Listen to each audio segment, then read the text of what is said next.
You're gonna need a bigger boat.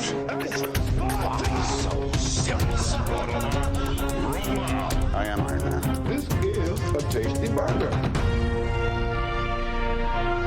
Welcome to the In Session Film Podcast.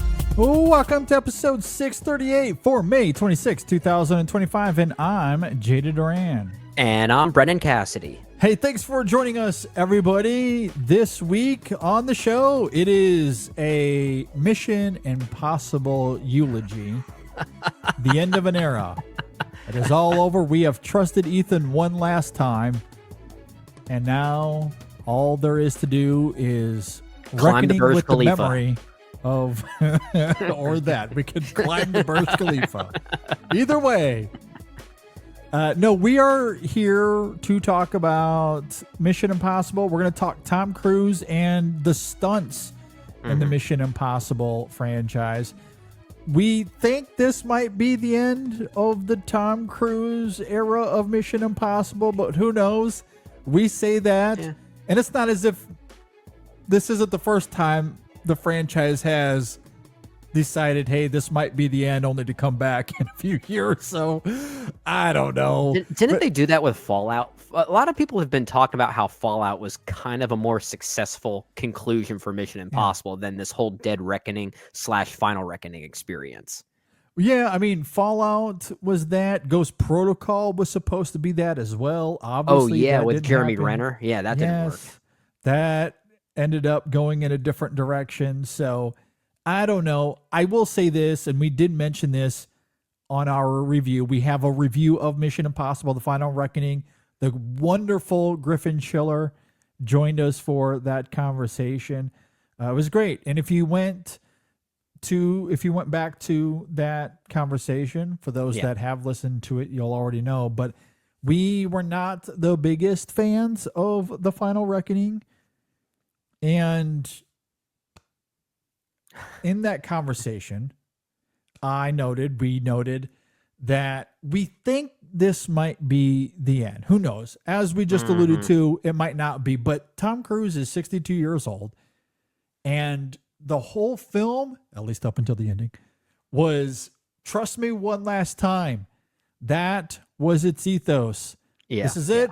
The world is about to end, but we got one last mission in us.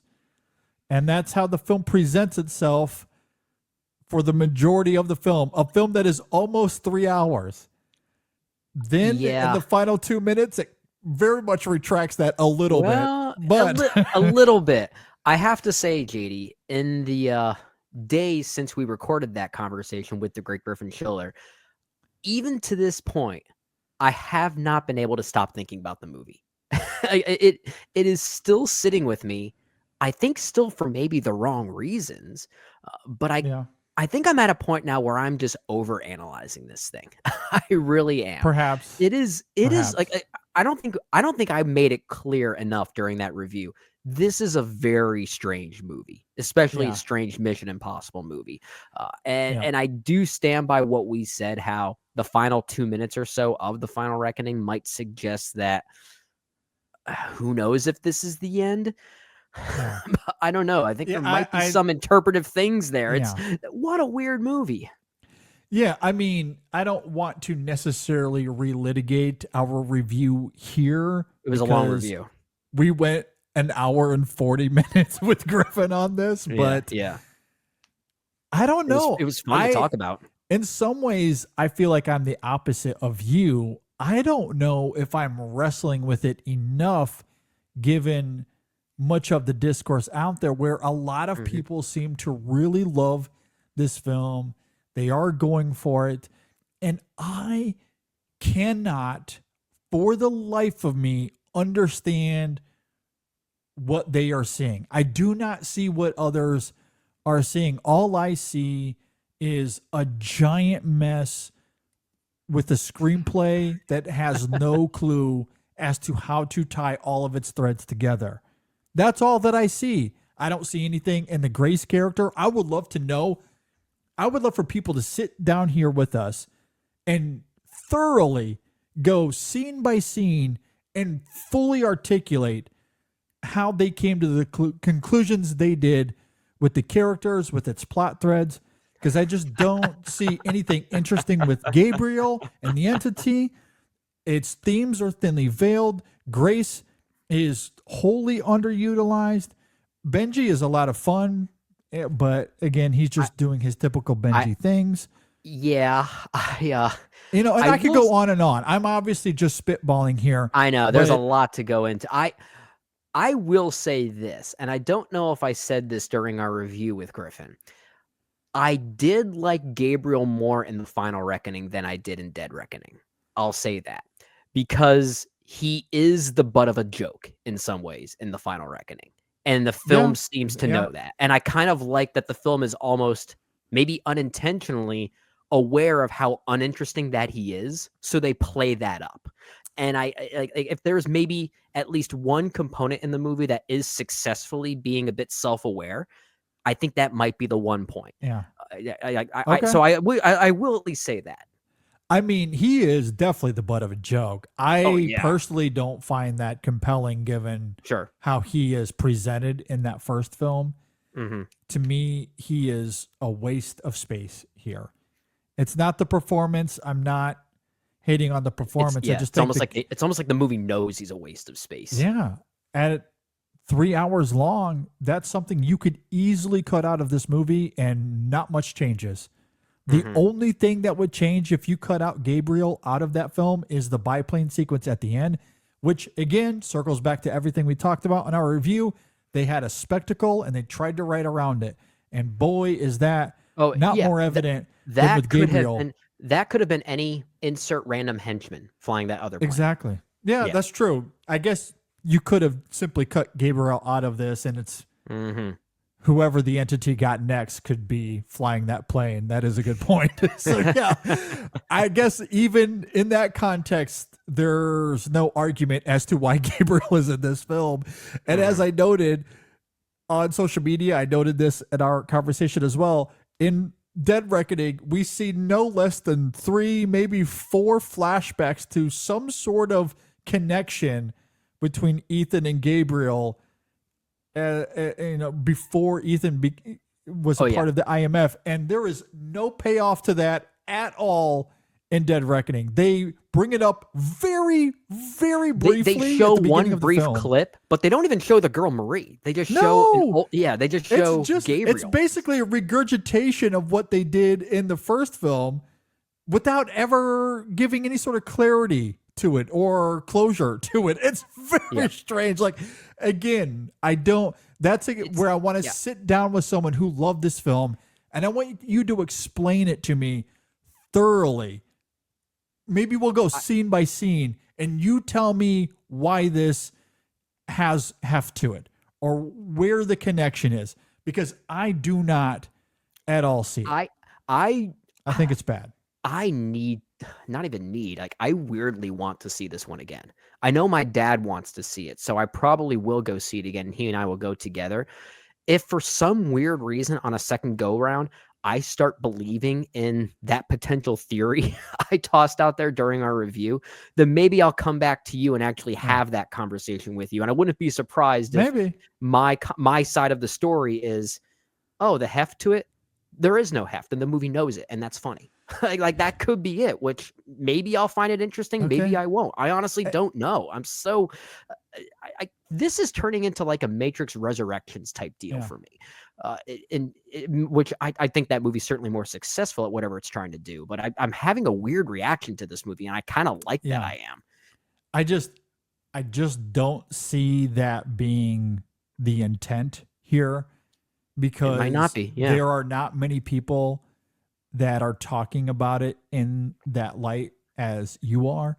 I did find one review on Letterboxd. But to your point, there are a few. To your point, one's not many. You're absolutely right. One's not many, but I did find one. Yeah. We're going to create this giant spectacle that no one's going to understand except a handful of people that see through the joke. I just don't see that being the case for a big movie like this.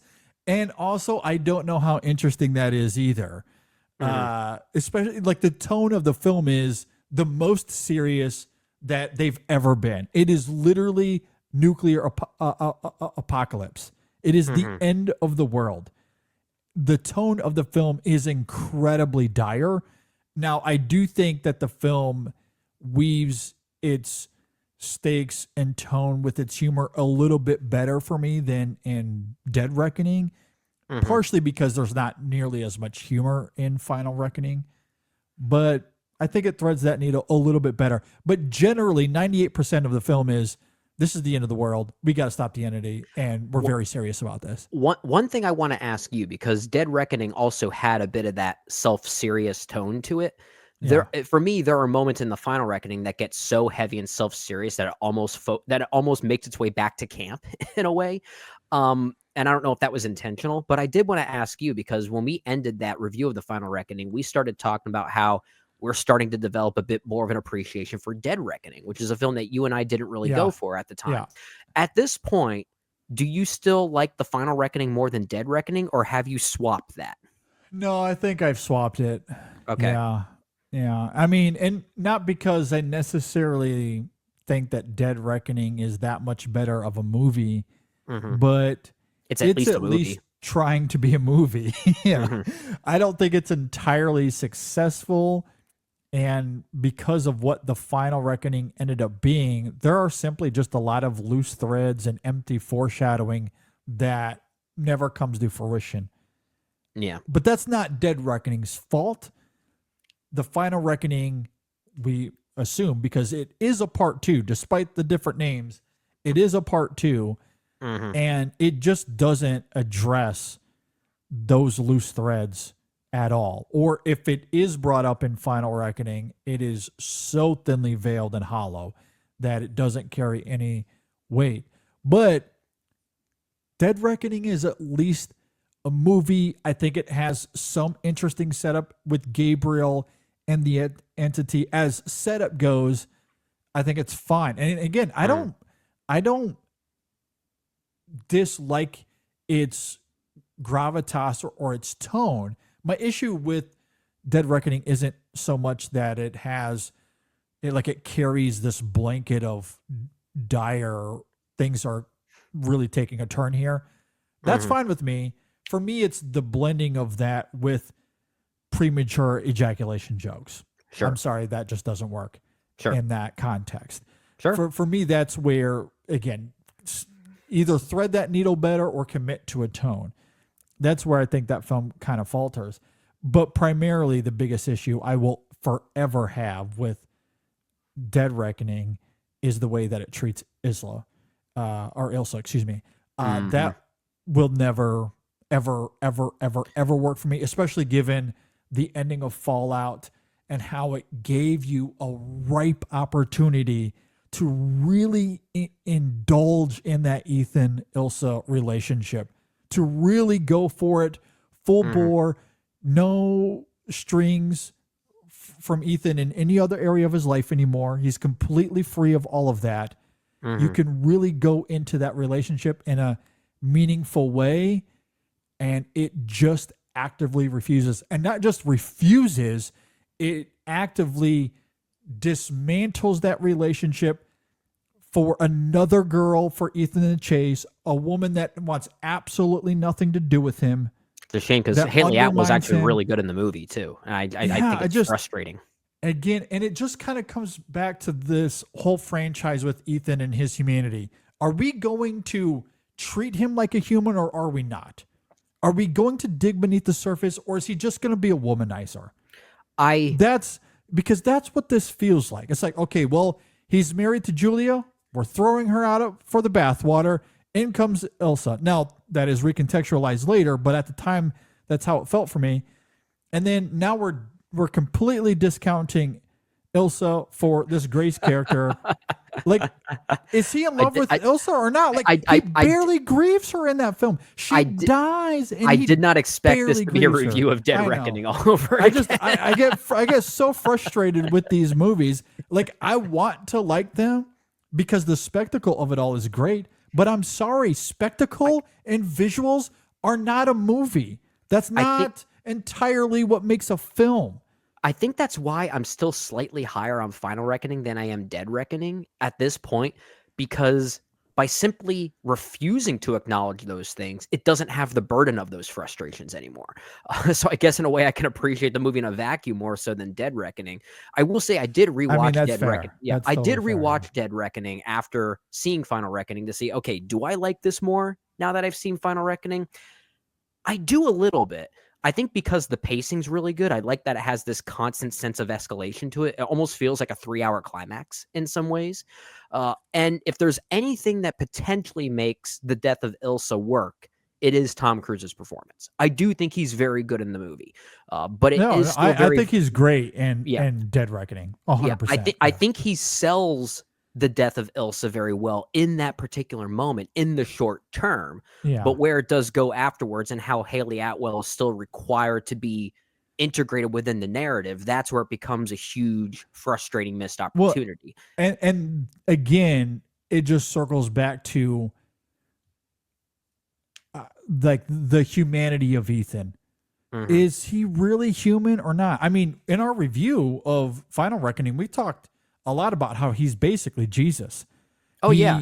He's a messianic figure that they he's a messianic figure. So yeah. it's a movie that takes the manifestation of destiny line from Rogue Nation very literally. Yeah, I agree. And he very much is a messianic figure.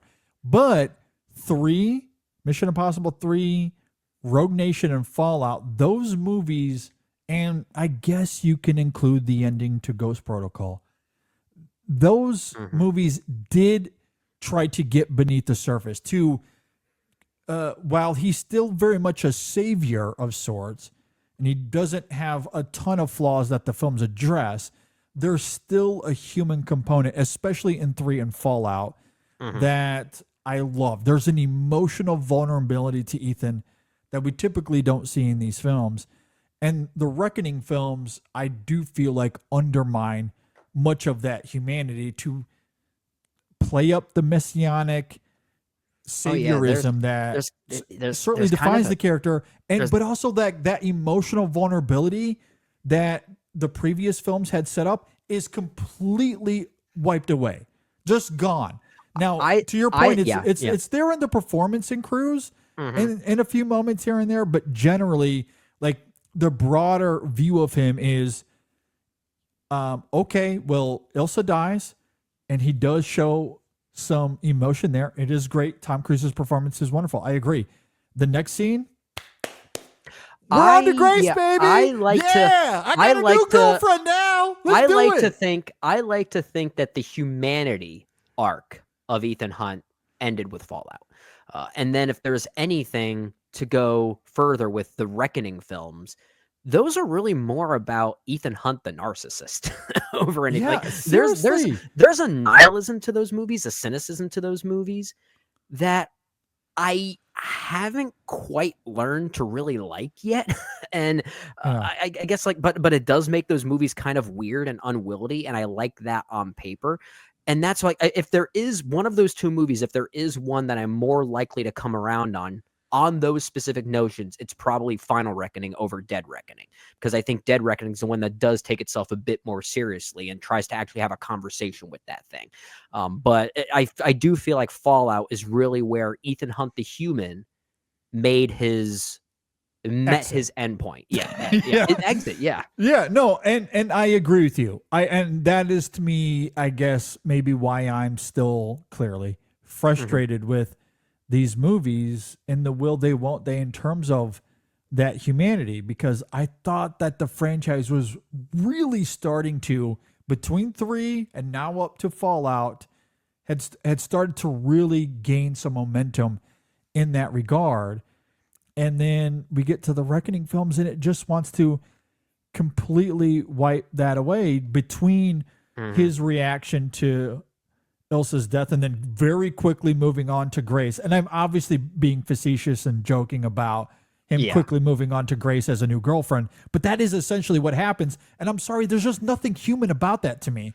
Unless you're a narcissist like Brennan is talking about, a cold, emotionless narcissist, then maybe you'll relate to Ethan. But generally, I think most of us would never react to Ilsa in that way. To quickly move on like that, I can't, like, I just don't see any humanity to that reaction. And you couple that with what you're talking about in terms of him being this larger than life Jesus-like figure, which again, there's nothing human about that. So Ethan is an alien in the Reckoning films. He's an alien. He's an AI concoction is basically what he is. Yeah. He's a production of the entity is what he basically turns into. I did not expect this to be a coda to our clearly review. I had more to purge. I had more catharsis. There's a lot to in me. say. It's going to be really funny, JD, if in a year or so down the line, I find myself becoming a massive defender of the Final Reckoning for very different and odd reasons. I'm not saying that's going to happen. I honestly, if I were a betting man, most likely I'm going to be very mixed to negative on this movie when I finally am able to process my thoughts on it. But but the fact that I'm having this kind of conversation with a modern film is still interesting to me. Yeah. I find that kind of fascinating. No, and I will say, and obviously I'm being cathartic here and I'm being facetious in some of my commentary, but going back to what I said earlier, genuinely, and I mean this in good faith, for anyone out there that loves this film, The Final Reckoning or even Dead Reckoning, and sees Ethan in a different light than what we do, and obviously we're just talking about it a little bit here. We go much more in depth in our review with Griffin on The Final Reckoning. Or if you want to go back and check out Brendan and I's conversation last year or 2 years ago, whenever Dead Reckoning came out, 2023. We went pretty in depth on that as well. If you want to check out those two reviews. But if you love those movies and you want to have a conversation, I will gladly hear you out. I do want to understand and see what people see in terms of the writing, in terms of Ethan and his characterization, how all of these loose, disjointed threads come together. I don't see what you see. I don't. For me, it is a really messy film, that set of films that are very much antithetical in terms of the Ethan that we had seen in the previous 4 movies. They are collapsing under their own weight. Absolutely. And I would love to have that conversation. If so, anyone listening out there, let me know. Hit us up. I would love to know. Let's talk about some stunts in just a little bit. So anyway, all of that to say, which this is going to be hilarious because I brought up Mission Impossible and Eulogy because we are going to be talking about the best stunts in the franchise. Ultimately, this is going to be a celebration of Mission Impossible. Ironically, it's going to be a celebration of the franchise because my frustrations with the Reckoning films aside, I do love the franchise on the whole. I think the series is quite great. The Reckoning films are the only two that at this point I'm really mixed on. Although Ghost Protocol I'm really mixed on as well. But I gave that one. I think I do now prefer it maybe more than the Reckoning films. Actually, I did give Ghost Protocol a rewatch. I don't think I do. Okay. I think that might be far and away the worst of all of them. Okay. Now, I haven't seen it in a few years. Because here's what I will say, and I don't want to get too ahead of ourselves. We might talk about this further when we get to the top 5 later on when we talk about stunts. But as much as the Reckoning films don't really work, they collapse under their own weight, like I said. But sometimes that weight is kind of interesting. The problem I have with Ghost Protocol is that it's just the most ordinary of all of these movies. Yeah, and it's so funny that you say that because I did do a rewatch of this series leading into The Final Reckoning. But there was a caveat. I did not watch Ghost Protocol. I skipped it altogether. And the reason I skipped it is because I find it so utterly boring. Like I don't find it all that interesting. It has great ideas. I think Brad Bird and Robert Elswit, the cinematographer there, do some really colorful things with the sequences and the overall cinematography. But I also love the idea of their gadgets failing. So like there's an analog quality to it that I think is really compelling. But I just don't like the way it maneuvers its story. And there's a lot of plotting, it's a very good Mission Impossible short film that becomes manufactured into a feature film, I think. Yeah, I agree. Yeah, I mean, there's no denying the Burj Khalifa sequence. I'm not downplaying the spectacle. The spectacle of that film will likely be a big part of our conversation here in a moment. But it's an important spectacle because in many ways it kind of was the reintroduction of the franchise. It was a rebirth of the franchise in many respects, for sure. Yeah. The spectacle of Ghost Protocol, undeniable. But again, 1 or 2 sequences in a 2+ hour movie does not make the movie. It just doesn't. You can't take one element of a film and that's it. This is a great film because of 2 sequences. No, for me anyway, that's not how it works. That's not how I judge the integrity of a film. Yeah. And I think everything around that, the spectacle of that film, to your point earlier, ordinary is a great word and to it's not articulate. even just the Burj Khalifa climb. I actually think everything that happens in Dubai is quite good. Even the switching of the rooms, the prep work into it, the final chase in the sandstorm, I also think is pretty good too. Really, everything in Dubai is fairly effective. I agree. So, with that said, I do want to transition quickly before we get to our ranking of the stunts. And I guess this is going to be the theme of the show. I want to be cathartic once again. Okay? I don't know. I guess I'm just in my feelings this Memorial Day weekend. Okay? It's supposed to be Dave celebrating. Yeah, we're not really doing that. We will later. We will later. But I do want to stand up for good friend of the show, Kenzie, who put out a tweet about people taking their children to see the new Lilo and Stitch. Yeah. And that there's not much out there for parents to take their children to, so we can't blame parents for taking their kids to see that film. And she was getting dunked on in a way that made me extremely upset. It was in poor taste. It was absolutely in poor taste. It was ridiculous. Now she can stand up for herself. This isn't me coming to her aid as Superman. She's really great. I love her. I urge people to go and give her a follow and check out Offscreen Central. They do amazing, amazing work over there. But I am with her on this. And I was angry. I empathize with her wholeheartedly. I hate that people were attacking her relentlessly over this. Yeah. Because she's right. She's 100% right. And if you don't have kids, I understand that you might not have the perspective on it that we do. Right. Young children especially, and her daughter is really young, much like my youngest. You're not going to take them to the theater to see a Mission Impossible: The Final Reckoning. A 3-year-old? Absolutely not. Or Final Absolutely Destination, Bloodlines. Yeah, Bloodlines. Yeah, I'm going to take Sinners. my 2-year-old to go see Bloodlines. No, at my local AMC, I looked it up. At my local AMC, I had Final Destination, Bloodlines. I had The Final Reckoning, of course. I had Thunderbolts. I had Sinners. I had The Accountant 2. I had Hurry Up Tomorrow. And Lilo and Stitch. Those were the films that I had at my local AMC. Yeah. Or at least the one that I tend to go to the most. I'm sorry, but my 2.5-year-old is not going to see any of those movies. Any of them outside of Lilo. Yeah. Mission Impossible? Absolutely not. Yes, maybe I'll take him to go see Final Destination Bloodlines because that's exactly what a 2.5-year-old needs.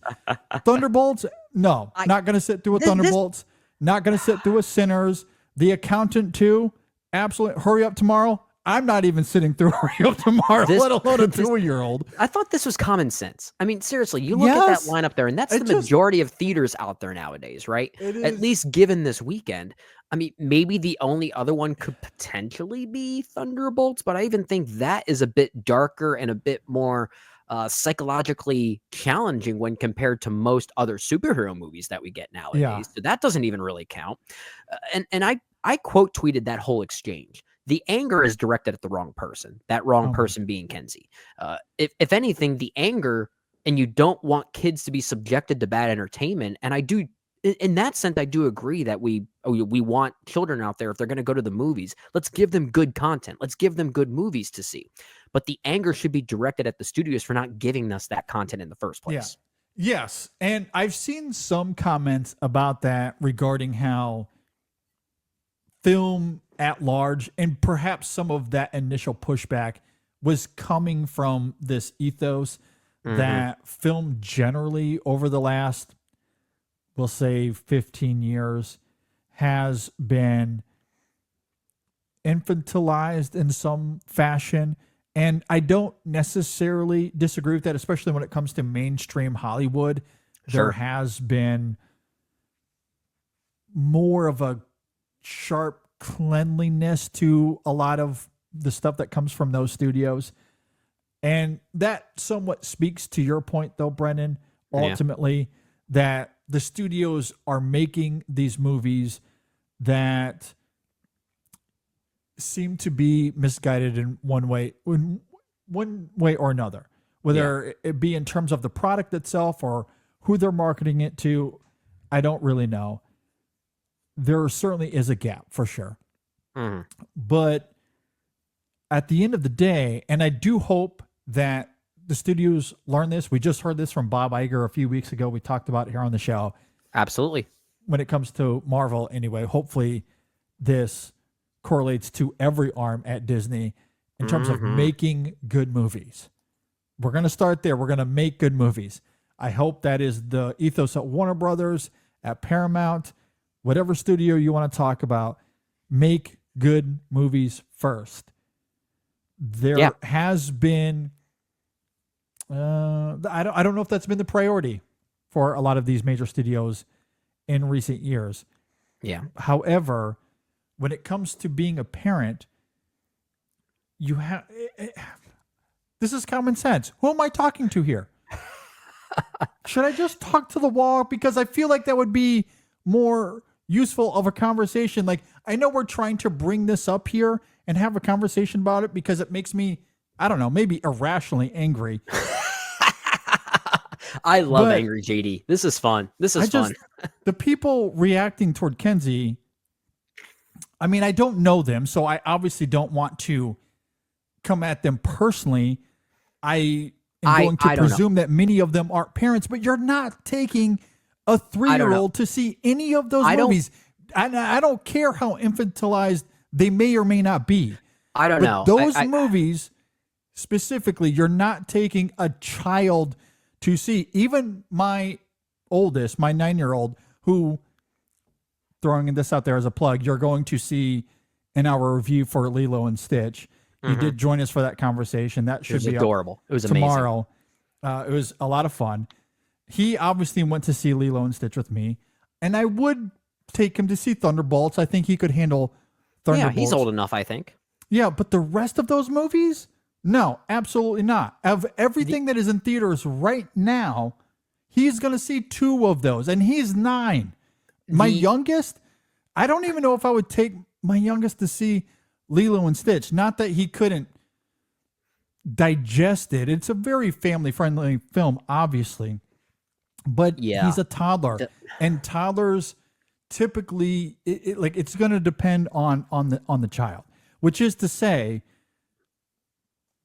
there's such a huge disparity. Even if Minecraft was still in theaters, and I'm sure it is at other AMC's or Wiggles in the area, the one for me locally still isn't playing it. But like, again, I'm not taking a 3-year-old to see Minecraft. I would take Sam, but that's not playing for me anymore. The thing I take issue with all of this, it's on one hand, it's the anger being directed at the wrong people. This pushback and this anger directed at our friend Kinsey is already problematic because the lack of availability of good movie content for children in theaters is very slim, and we have to talk about that. But the biggest issue I take from this, and maybe this is just my own ethos and how I was raised, and this is coming from someone that isn't a dad like you are, JD, but the second other people start telling you how to raise your children, you've crossed the line. You've absolutely crossed the line. If I told you how to raise your kids and if you were doing something wrong, I would expect you to punch me in the damn face. And I think I would deserve it. I think these people are out of line for being as angry as they are at her because they're basically telling her what she's doing wrong as a mom. Yeah. And that's unforgivable. That's absolutely unforgivable.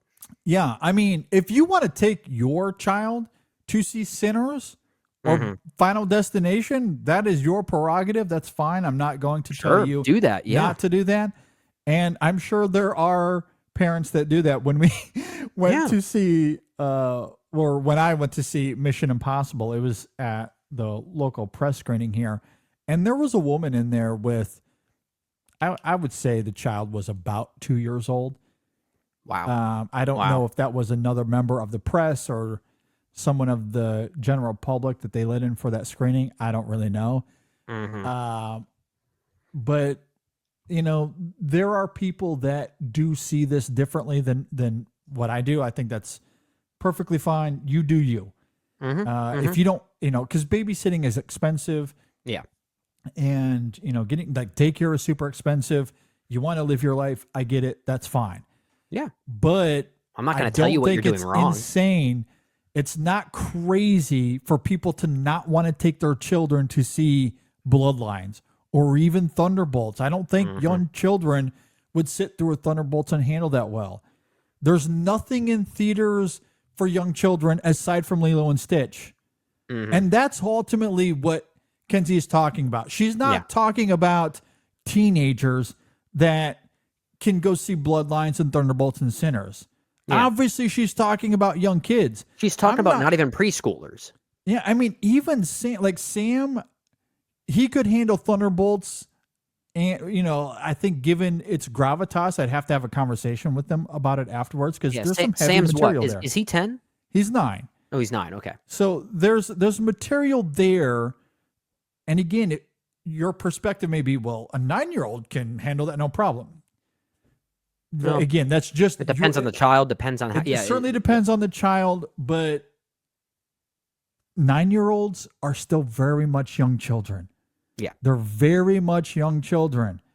They're like, you might perceive them as being older and maybe a little bit more mature, and maybe some of them are. And I certainly get that at times with Sam, but there's also things that he does that goes, oh yeah, he's a kid still. Yeah. You know, so you still have to tread water there a little bit. For sure. And with young children, like a 3-year-old or a 4-year-old, they're not like anything that's in theaters right now, they're not going to be able to handle. Right. They're probably, they're you know, like Mission Impossible, they're not going to sit through a Mission Impossible, let alone be able to handle its material. Absolutely not. Absolutely like Lilo, she's right. Kenzie is objectively correct about this.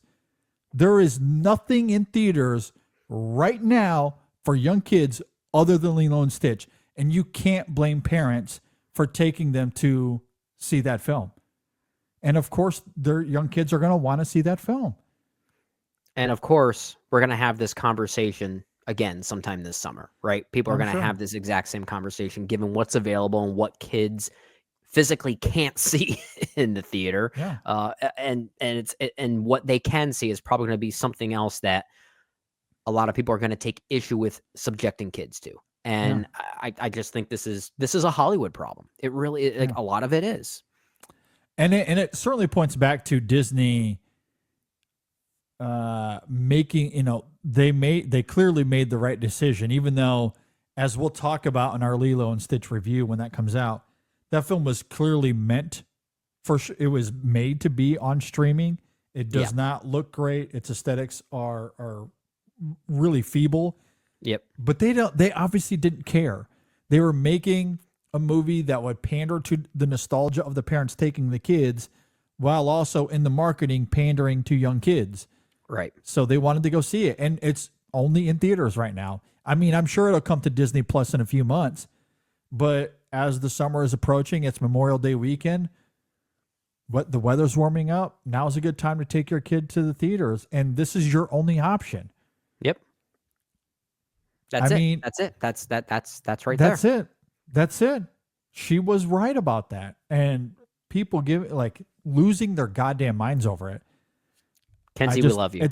It's hey, absolutely, wholeheartedly. Yeah. I can't wrap my mind around, because this is such like a third grade conversation that we're having here. The fact that we're having to make this argument, this is, well, again, I'm stumbling for words because it's so dumb. Like, this conversation is so dumb. Welcome to America. That's what the sign says. Welcome to America, where the population reads and speaks at a third grade level. The tweet literally said, not Kenzie's, but one of the responses that was getting lots of engagement said, literally everything right now is made for children. Obviously a facetious statement. I'm sure they didn't mean it literally, even though they used the word literally. Mm-hmm. The only thing in theaters right now that is literally made for children is Lilo and Stitch. That's the only one. Yeah. Unless so Minecraft is still playing for you. I think they probably just forgot that it's no longer playing. And it's not playing for me. Well, do your research, people. Do your research, people. Anyway, a lot of those people just simply aren't parents, and they're making comments about children. They're just simply wrong. Yeah. Yeah. I hope they don't become parents. That's mean to say, but well, I kind of hope they do, because then they'll realize how stupid they are in this conversation. Anyway, in this context. Maybe hopefully not on the whole, but in this context. Yeah. All right. Well, that was fun. I love Soapbox JD. Yeah, it was great. You know, there's a reason that I don't make comments about baseball, like Major League Baseball, because I don't follow Major League Baseball. Imagine if I got on a soapbox and I was like, the only good team in the Major League Baseball right now is the Miami Marlins. I don't know shit about the Miami Marlins. I don't know shit about Major League Baseball, right? I don't know. The only thing I know is that my Tigers are in first place. That's it. Go Tigers. That's the only thing I know. But I don't even know anything about the Tigers, other than they have one of the best pitchers in the league. You just know superficial rankings is basically all you know. Yeah, I can't have a meaningful conversation about Major League. I don't know anything about it. There's a reason I don't go on Twitter and spout off nonsense, because I don't know. And funny enough, like, if you're talking about first place in the overarching entire league, the MLB, technically the Phillies are in first place. But yeah. I just know the Tigers are having a good season. They're in second place right now. They're behind the Phillies. But we're talking about the full league. Obviously, we're not talking about the split between divisions and everything like that. Clearly, I don't know. Anyway, that's exactly my point, though. I don't know, which is why I don't. Well, actually, let me phrase that better. When I say league, I really, because American National League, that actually is a difference. So, you're right. The Tigers are in the lead in their respective league, but technically the Phillies are above them if we're combining both of the leagues together. Okay, well there you go. So let me just make sure I make that correction before people come at me for fake news. Yeah. At any rate, sorry, I had to be cathartic once again. I felt bad for Kenzie, and I think she's right, and I needed to have my piece there. Before we get back to Tom Cruise and Mission Impossible, I do want to note that the Cannes Film Festival wrapped up this last week, and I have to say, Brendan, I have not seen any of these films yet, but we might be in for one hell of a fall season. I don't know if I've been so excited for a fall season simply based on what played over at Cannes and the films that won. I do have to also pump the tires here a little bit for Neon as well. Winning 6 Palme d'Ors in a row is just absolutely insane. And I love that they're going I love that they're utilizing the Michael Jordan memes throughout all of their social media. It's hilarious. Hey, they've earned it. They've earned the right to brag at this point. They have, and I talked about this a little bit on Twitter because some people were downplaying Neon. Why should we care? that Neon is buying so many films, because they ended up buying Quite a 3 or few. 4 heavy contenders that What played was over at Con. was one of the other ones the new Joachim Trier film, Sentimental Value? Did they pick that up as well? I think so. Yeah. Sentimental Okay. Value was one, and of course the Panahi film, and there Oh, was yeah. a few others. I think there was a few others as well. I think they ended up getting at least 3 major contenders over there, if I'm not mistaken. Yeah, of course, the Jafar Panahi film being it was Yeah. just an accident. Yeah, and I'm always fascinated by what he makes, just given the circumstances of how he's able to make films, or I guess in reality, Yeah, how and, he's yeah. unable to make films. Well, and I want to circle back to that. I want to get back to Okay, that. I want okay. to stick to Neon here for a second. Sure. Because yes, what you're talking about is what makes this year so phenomenal for sure. Mhm. But to stick with Neon here for a moment, I don't have an issue at all with what Neon is doing. I don't have an issue with it at all, given the system that we have in place right now. Now, you can make a larger argument as to whether the system should be set up like this. Mhm. Maybe it means that some films are lost in the shuffle once we get to award season, because Neon, clearly they spent a lot of money on Sentimental Value, and it was just an accident. So that's where the marketing is going to go. Some of their other titles might get lost in the shuffle. Mhm. However, the system and the way that it is currently set up, it's also why some of these smaller and international films are still getting theatrical distribution. Right. Because otherwise, I don't know if they are. So we have to be, at least I'm super grateful to Neon and A24 and Mubi and other studios that are keeping the international and smaller indie films in theaters. I do love that. And also, again, we turn art into sports every single year. I complain about it. I don't always love it, but that is what we do. And sports is all about drafting the best players or signing them in free agency, which is exactly what Neon and Mubi and A24, that's what they're all doing. And Neon is willing to spend in free agency. Not every team is. That's how it works in sports. Some teams spend a lot of money, some teams don't. Yeah, and that's what we saw happen with a few of these acquisitions and purchasing rights being acquired over at Cannes, because we talked about Neon acquiring, I guess, 4 films, but there were actually more than 4. But in some cases, there was a pairing between distributors. To your point, a movie like Sentimental Value, and I just did some research on this, the new Joachim Trier film, is actually a split between Mubi handling the UK distribution and Latin America and Turkey, while Neon handles the North American distribution. Yeah. So there is a split happening there, and some studios are willing to do that. Yeah, exactly. I am totally here for them buying up these films, spending the money, marketing them, keeping those films alive, at least here in the United States. It might work a little bit differently elsewhere around the world, but at least here in North America, we need the Neons of the world, the A24s, the Mubis to be competitive in the ways that they are. Not even just competitive, it's also kind of nice to see when they are willing to work together. And they're willing to work together. Yeah, because then there's at least an acknowledgement that the art comes first. If they fully believe in something, if something really is truly that good and they all want a piece of that pie, of course, why wouldn't they? Yeah. Right. And that is exciting. And that's where the sports analogy stumbles a little bit, because like the Red Wings and the Avalanche are not going to work together. On the They're not going to work together. That's just not going to happen. But yeah, when it comes to art, and you're right, keeping it about the art, that is exciting. And I do love that they're able to work together in that way for sure. Yeah. So not apples to apples, but generally we're treating art as sports, and I don't have an issue with these films or these distributors being competitive, buying up these films to market later on. And right now, awards is where the financial stability comes in. So with the system the way that it is, I don't have an issue with them playing this up. And I do love that they're being playful about it. I love that they're openly brazen about it. Yeah. And having fun with it. You know, sometimes teams buy championships. My Red Wings in 2002 on that team, they had like 8 Hall of Famers. No way that team could exist today under the salary cap and the way that it's structured now. That team would not exist. There was like 8 Hall of Famers, and I'm not exaggerating. Like 7 or 8 Hall of Famers. Whatever on that their team. recruitment strategy was that time was just insane. Did they buy that Stanley Cup in 2002?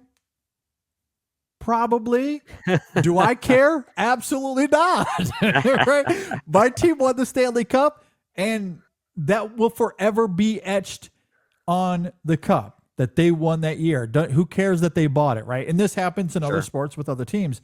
And look, did Neon buy their way to another Palme d'Or this year? Absolutely. Maybe. Yeah, but isn't it also part of the game? That's part of the game. The negotiation strategy, and also their willingness to put that money into something that they believe in, right? Exactly. I mean, because that is a risk, right? Yeah. Like if you want another team to win, tell them to start buying. If you're an A24 head or a Netflix fan, like tell them to get in the game. Let's go. Imagine, and I don't quite remember what the marketing and the budget around the marketing looked like, but imagine if Neon went guns a-blazing monetarily with something like Triangle of Sadness. It would have completely backfired on them because it just didn't quite have the universality of critics and audiences. It was too challenging of a movie. But part of that challenge, part of that game, and what makes their job so difficult is recognizing where that synergy is. And that's difficult. That's a difficult thing. No, I agree. So, the fact that they jumped on sentimental value, Joachim Trier back in the mix, that film got rave reviews. I think it won the Grand Prix. And it won the Grand Prix. Yeah. And then they also jump on Jafar Panahi. It was just an accident. And, look, to be fair, that film was getting rave reviews. Given some of the comments I've seen from those that were there, I don't know if it was a front runner to win. A lot of comments I saw, it was a great film. It's awesome. I don't know if I would have voted for it. It did seem as if the voting was coming from the critics there and not the jury, that Sentiment of Value would have won the Palme d'Or. Yeah. And it was just an accident, might have won the Grand Prix. Yeah. It might have been reversed a little bit based off of the comments that I saw. But it didn't come down to them, right? It came down to the jury. They clearly saw that it was just an accident, was equally deserving, if not more deserving than Sentimental Value. And look, if and again, people vote with their hearts a lot of the time, right? There's of course your artistic integrity, there's your head and how you parse films through those lenses. But when it comes to voting, especially when it's close, a lot of the time you're going to go with your heart. And that might have been the case here because, to your point earlier, what Jafar Panahi has gone through as a filmmaker to get to this point is extraordinary. It's extraordinary. Look, I'm not a proponent of the biopic, but there is one waiting out there for Panahi because his story is insane. Absolutely. It's amazing. It's amazing. And his movies are a reflection of that. I still I remember when I first saw Taxi, I was like, this is one of the most fascinating experiences I've ever seen. Oh, it's incredible. It's incredible. This is not a film. I think is quite fantastic. Three Faces was really good. No Bears a couple of years ago I thought was remarkable as well.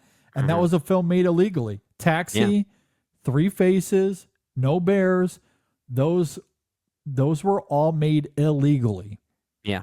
Just him using his tactics, guerrilla style filmmaking, and incredible. All three of those movies are astounding.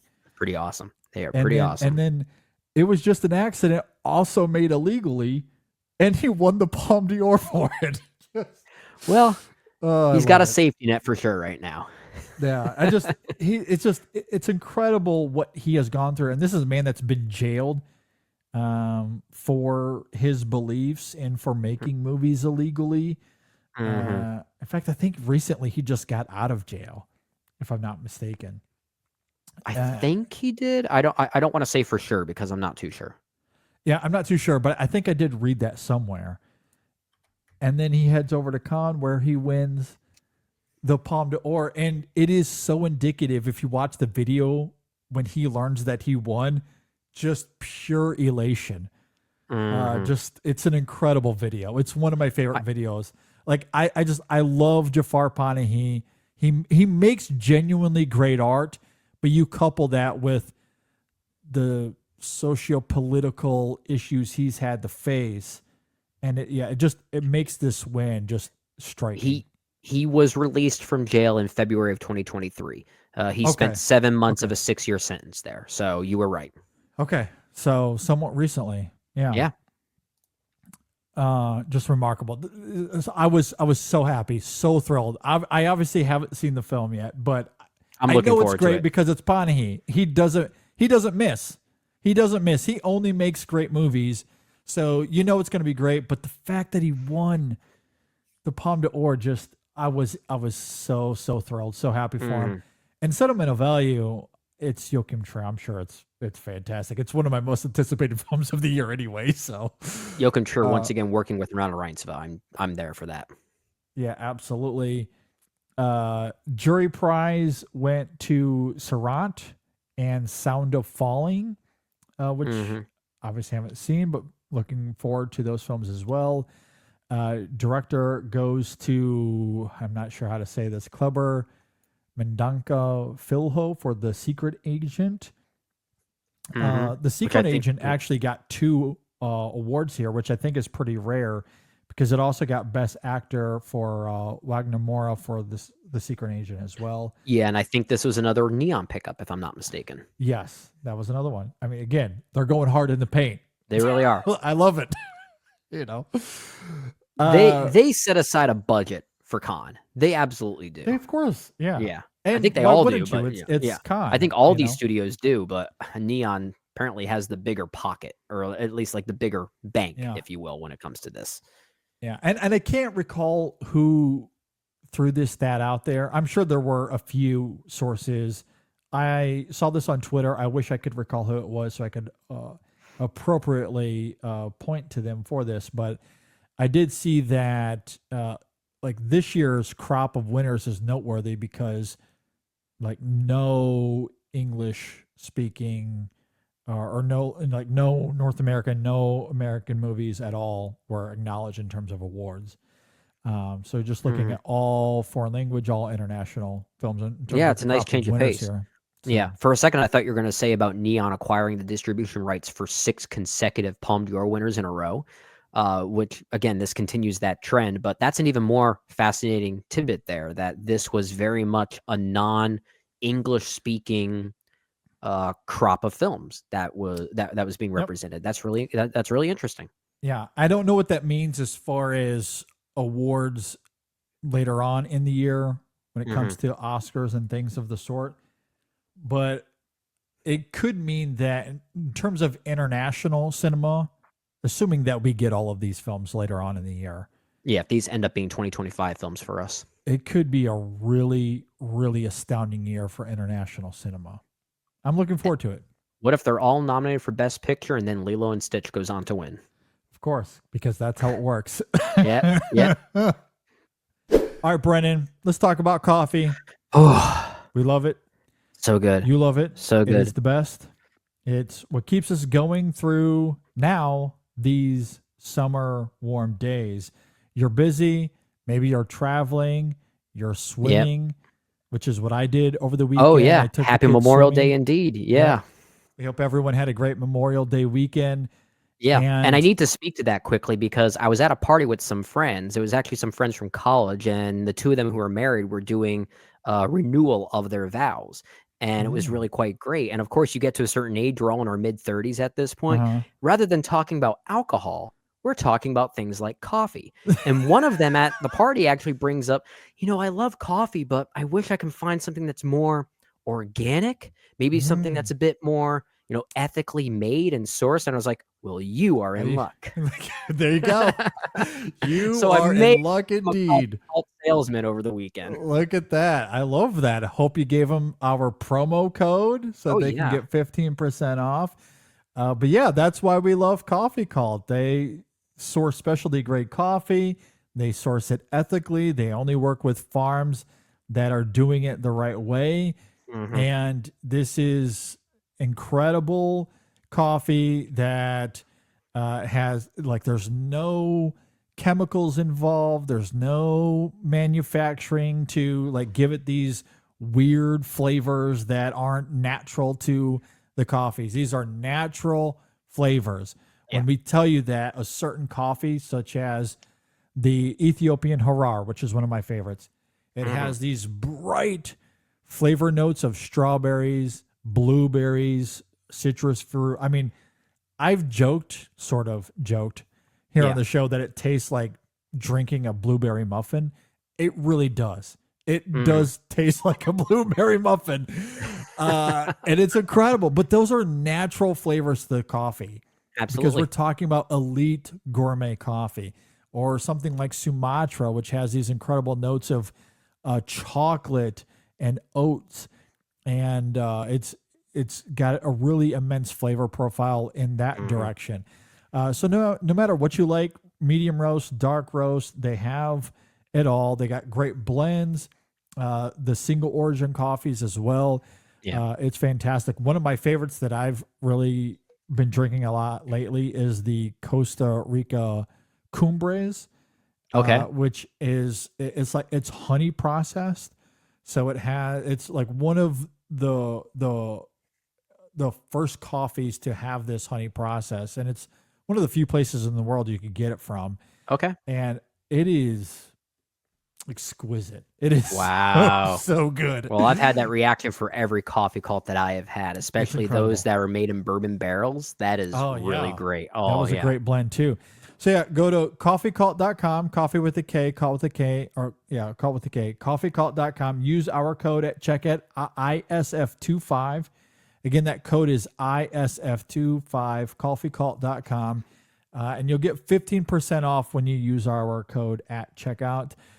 It's great. I'm telling you, this coffee is fantastic. Yes, it is a little pricier than your store-bought coffee, but you're drinking high-end gourmet coffee with natural flavors. Exactly. Absolutely. So go check them out. I promise you're going to love it. Coffeecult.com, the code ISF25 at checkout. And we thank Coffee Cult for their support. All right, Brennan, let's talk about NordVPN. Talk about security. Let's talk about keeping your information safe. And absolutely. Yeah, that's very important nowadays, right? Exactly. We talked a moment ago about how you might be traveling this summer. Not only should you be caffeinated, but as Brennan noted, you need to be secure as you're traveling over these summer months. You don't want the entity taking hold of your personal information. You do not. The entity is bad, but NordVPN can keep you safe from the entity. They protect users from prying eyes online by changing your IP addresses. They secure online traffic through encryption, making it hard to spy or hijack your data, which is why you need them as you travel this summer with your family and friends. Absolutely. And it's so easy to use because it's available on every major operating system, smart TVs, routers. Their Threat Protection Pro feature helps block all versions of malicious malware, other ads, sites, and trackers in that sense. And it is also picked by VPN, it has been picked by the best VPN by PC Mag, Forbes, Wired, Tech Advisor, many outlets recognizing this. And it's everywhere, man. It's everywhere. 7,200 plus servers in 118 countries at this point. The options are endless. It's available for you. Absolutely. And right now, through July 2nd, NordVPN is offering up to 73% off selected 2-year plans. Plus, you're going to get a free global Saley eSIM data plan, which is remarkable. So with Saley, you can get the 1 gigabyte basic plan. There's a 5 gigabyte and a 10 gigabyte plan. And you're going to get that for free when you sign up for a 2-year NordVPN plan. So that's a great deal this summer. You get NordVPN, you get the Saley eSIM. And again, when you're traveling, you need both of those. Those SIM cards can be expensive. They can be a hassle. Saley makes it easy. It's just an app on your phone. It's beautiful. And so Saley and NordVPN coming together to make life super easy on all of us as we travel this summer. Use the link in our description below. Click on that link. Sign up for a 2-year plan. You can get up to 73% off depending on the plan that you get. And you got to go check them out. And we thank NordVPN for their support. Okay, with all of that said, let's go ahead and we're going to transition to Mission Impossible. We're circling back to Mission Impossible. We're not going to do a top 5 this week because I think Brendan and I would have more or less the same list. There'd be something similar for sure. Very similar. So instead, we're going to do a consensus ranking. And who knows, this might go pretty quickly as well. But we're going to do a consensus ranking, a consensus top 5, I guess, here. We'll see how quickly we come to a top 5, and maybe we can extend it to a 10 if we feel like we're willing. Yeah, we'll see how far we can go with the list. Yeah, if we get to a top 5 in only 5 minutes, then apparently this was a mission that was worth choosing to accept. Exactly. So we're going to talk about the best stunts in the Mission Impossible franchise, and we'll rank at least 5. Maybe we'll go a little longer if time allows. So that is the goal here. And this is going to be celebratory. I know earlier we were harping on the Reckoning films, but generally, trust us, we do love this franchise. Yeah. I promise you we do. And the stunts are obviously a major factor as to what makes Mission Impossible what it is. Tom Cruise is a madman. We wouldn't have it any other way. Absolutely. So let's go ahead and get into this. There are, of course, some big stunts that we have to talk about. Now, it'll depend on how we want to rank them. We've done an exercise similar to this in the past. It was years ago, though, at this point. It might have been when Fallout came out, maybe even Rogue Nation. I know we've done this at least once before as a top 5 or as a top 3. So doing a consensus ranking here, trying to get to uniformity. Where do we want to start? That's a great question of how we want to actually frame this. Maybe what we could do is go film by film and pick stunts that we think are worthy of the conversation, at least to kind of get like a slew of films to at least start with. Or do we want to just go into maybe what our individual favorites are and see if we feel like they're worthy of that conversation? I think let's start with our favorites. Okay. And perhaps in that we can knock out some of the big ones. And then once we get to the bottom of the list and we have to negotiate a little bit more, maybe we can go through them film by film and see what we can knock out from those movies. Okay. Let me ask you then, like, do you have a clear number one? Do you have a clear favorite stunt from this entire franchise? Is it maybe more of a close call? I guess, like, how married are you to your favorite stunt in the franchise? I'm not terribly married to it, but I think there are a few that very much stand near the top for me. But I think the 3 at the top for me can be a little interchangeable. Yeah. But I don't know if I'd want to go much below that. Let me also ask this, because we're also focusing on stunts, as we're saying here.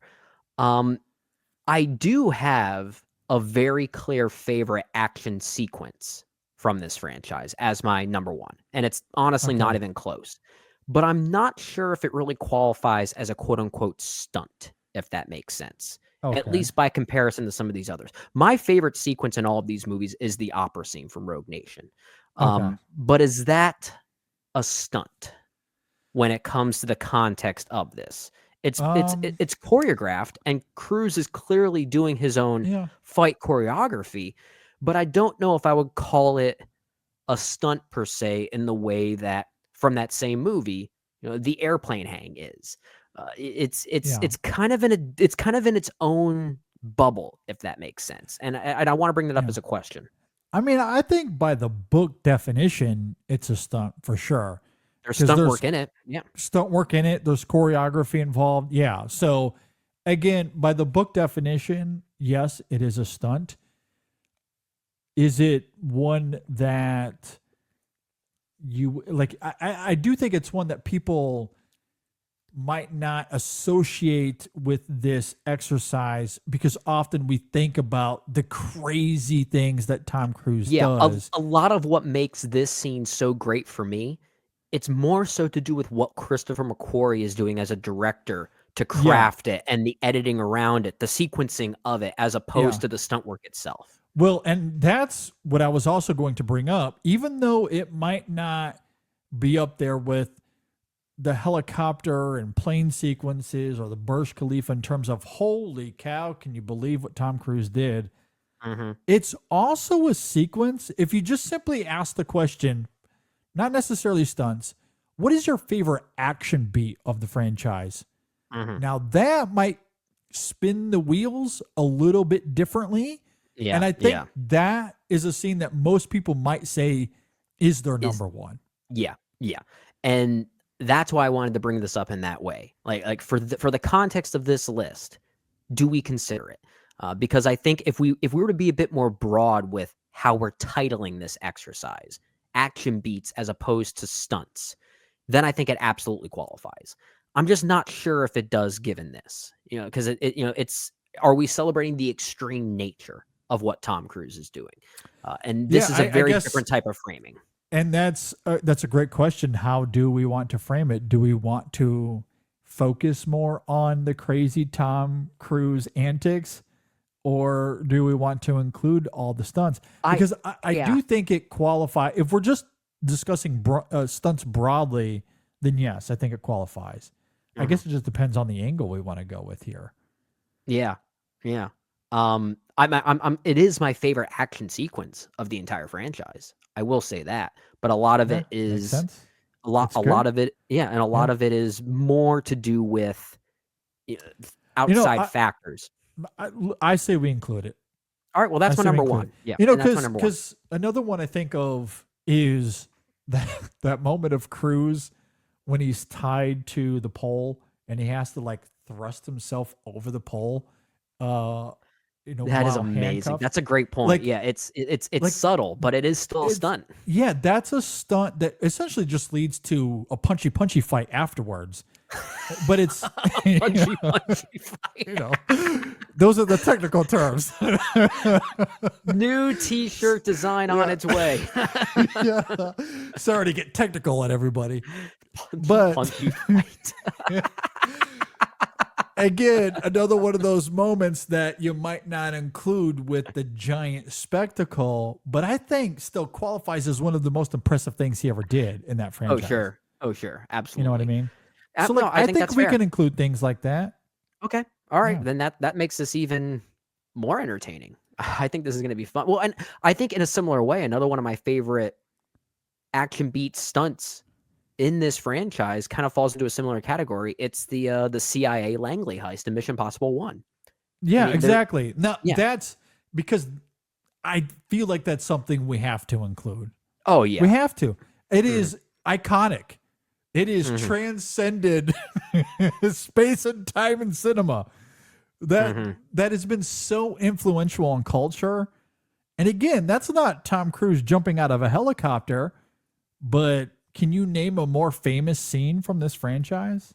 Especially in the early days? I don't think you can. Yeah. It's like the iconography of Tom Cruise dangling like that has become kind of baked in 90s action culture. It's everywhere. Is so influential. Absolutely.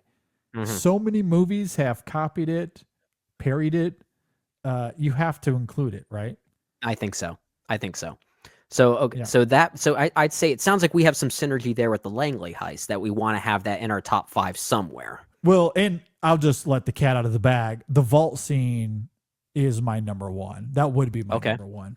And as much as I love the opera fight sequence in Rogue Nation, and that is a clear number one for me, I'm not opposed to putting the Langley heist at number one, just given the iconography of it and how influential that it was. Yeah, it's remarkable.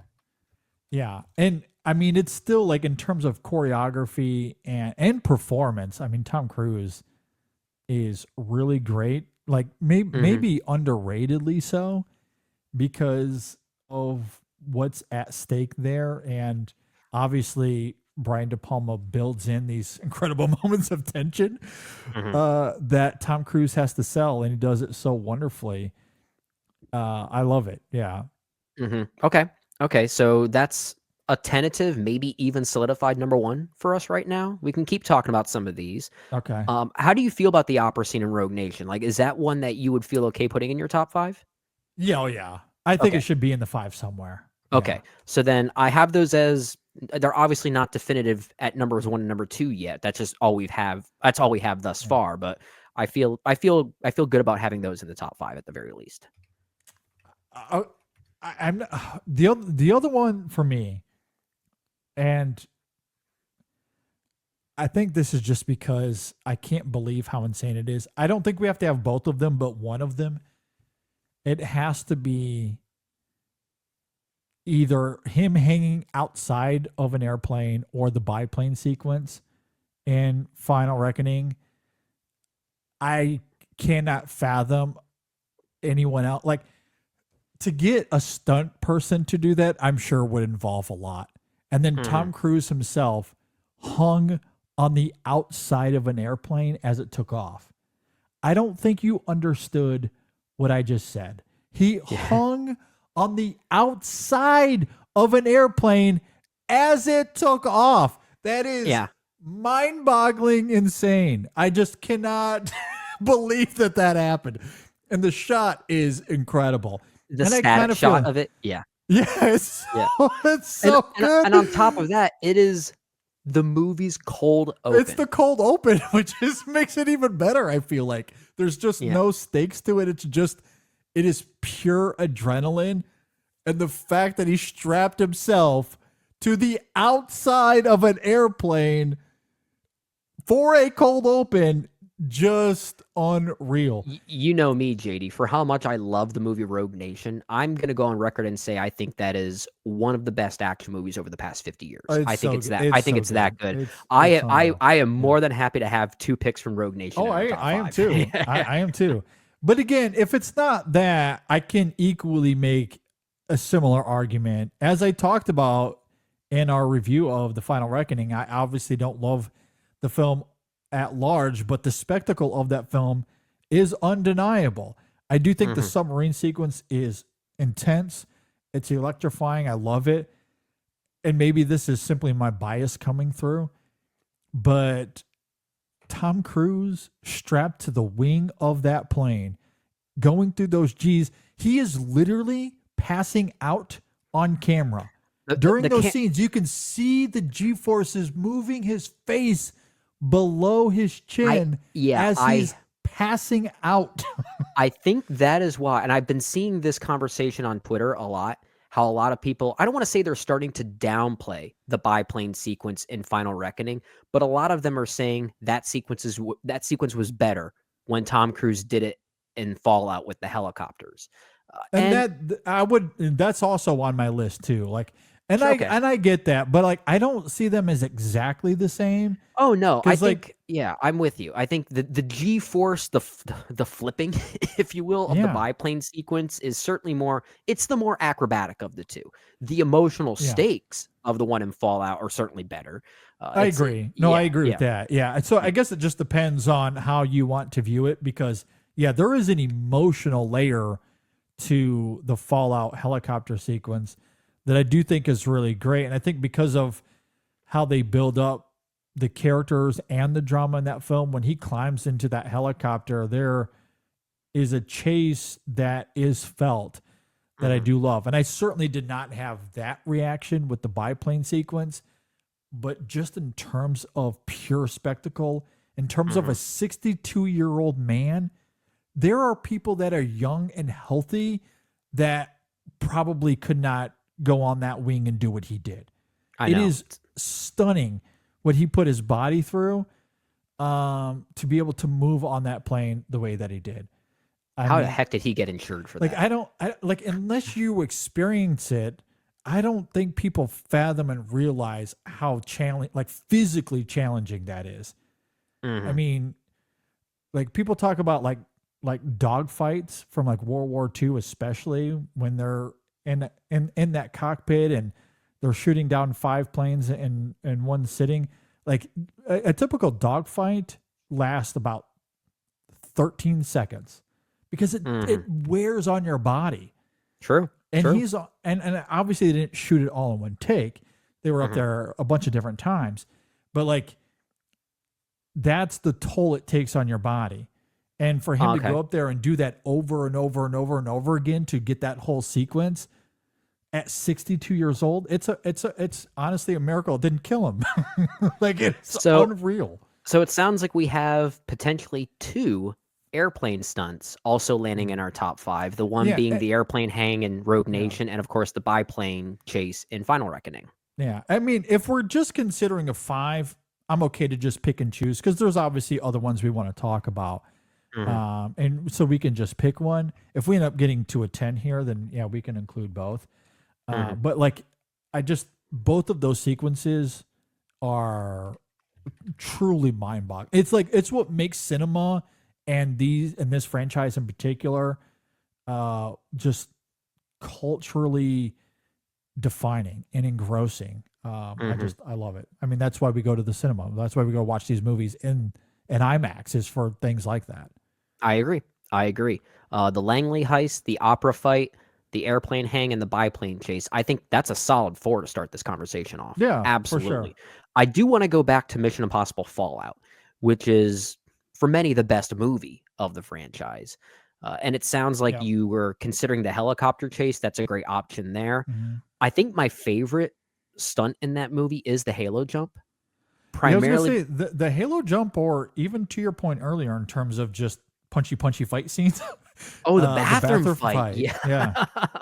And again, like that when you feel, like that really is so visceral. Yeah. And again, if you go out to a street, and this is a little bit of the opera scene, or maybe the Langley heist argument we had earlier. If you just go out into the street and go, what is the best scene? What is the best action beat of that film? People might say the helicopter. They might say the halo jump. Would most people say the bathroom fight first? Maybe. I think some people would. Be made. I think that is basically that movie's equivalent to the opera fight in Rogue Nation. Exactly. It's exactly why I was bringing up that It's just a different comparison. setting. Yeah. I think that's a great point. My first thought went to the halo jump only because when I first saw Fallout, I was flabbergasted that scene existed, that something like that was able to be done. The halo jump is a lot like what I was just talking about with the plane sequence. I mean, they obviously jumped out of that plane like 60 different times for real, and it's not just Tom, but the cameraman who had to strap a camera to the top of his head. And most underratedly, because I've seen this picture going around on film Twitter, the cameraman shooting the cameraman and Tom Cruise. It's the cameraman, and then it's the cameraman's cameraman to get the behind the scenes stuff. which is incredible. I want to know how far that goes up the ladder. I think for that reason, like I think both the halo jump and the bathroom fight should be somewhere in this top 10 at least. We can reorder these later. But I think they both need to be considered. Yeah. Okay. Yeah, I'm down for that. I'm making notes here just as we go. So for those listening, if you hear me typing with purpose, if you hear me typing with purpose, that's what it is. Okay, I like it.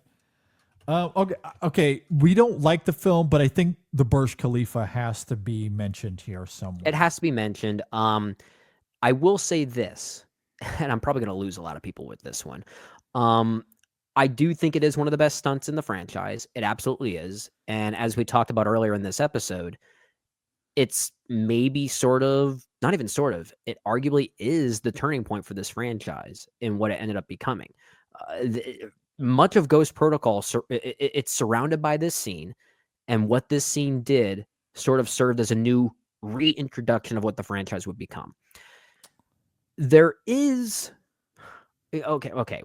Every single stunt has issues with regard to logic, if you really want to pick it apart, right? Yeah. But the Burj Khalifa climb is maybe the one stunt where I do have the hardest time overlooking the logical issues of it, such as how the hell did no one see what he was doing? It's a glass building, for Christ's sake. Look out the window.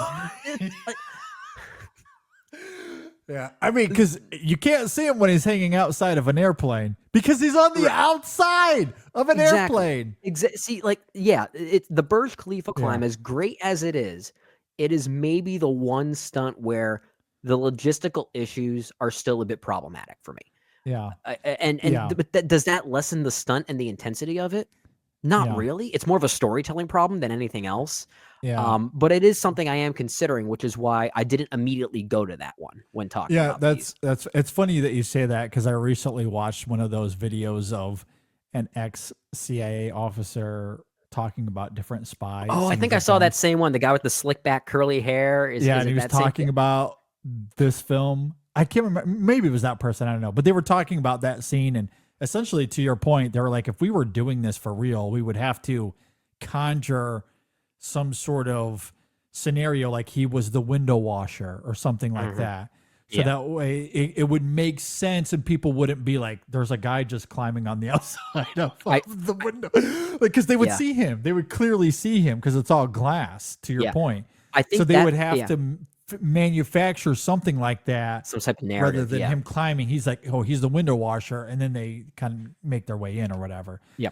So like, Yeah. yeah, no, it is. So it's just funny. I agree. Like the scene or the spectacle, the stunt is spectacular, but that is a funny element of it for sure. Yeah, I think that was the same video I saw where this CIA agent, this ex-CIA agent, actually did praise Ghost Protocol for maybe getting the mask work most right out of any of these, because he talked about more often than not, it's just a simple prosthetic nose or a mustache or something like that, Yeah. which is what Tom Cruise or Ethan Hunt does when they first break into the Kremlin.